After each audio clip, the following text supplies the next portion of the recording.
ತಾಲೂಕಿನಲ್ಲಿ ನಡೆದ ಜನತಾ ದರ್ಶನ ಕಾರ್ಯಕ್ರಮದಲ್ಲಿ ಸುಮಾರು 25 ಜನರಿಗೆ ಗಂಗಾ ಕಲ್ಯಾಣಿ ಯೋಜನೆಯಡಿ ಪಂಪ್ ಮೋಟಾರ್ಗಳು ಹಾಗೂ ಕೇಬಲ್ ತಂತಿಗಳನ್ನು ವಿತರಣೆ ಮಾಡಲಾಯಿತು. ಈ ಕಾರ್ಯಕ್ರಮದಲ್ಲಿ ಬಾಗೇಪಲ್ಲಿ ಕ್ಷೇತ್ರದ ಶಾಸಕರು ಹಾಗೂ ಸಮಾಜ ಕಲ್ಯಾಣ ಇಲಾಖೆ ಅಧಿಕಾರಿಗಳು ಪಾಲ್ಗೊಂಡಿದ್ದರು. ಈ ಸಂದರ್ಭದಲ್ಲಿ ಫಲಾನುಭವಿಗಳಿಗೆ ತಾವು ಆಯ್ಕೆಯಾದ ಪಂಪ್ ಮೋಟಾರ್ಗಳನ್ನು ನೇರವಾಗಿ ವಿತರಿಸಲಾಯಿತು.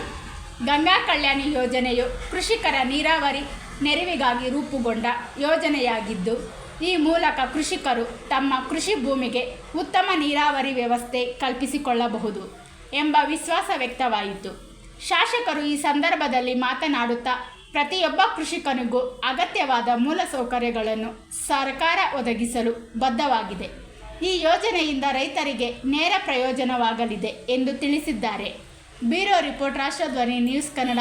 ವರದಿಗಾರರು ಎನ್ ನಾಗರಾಜ್, ಚೇಳೂರು.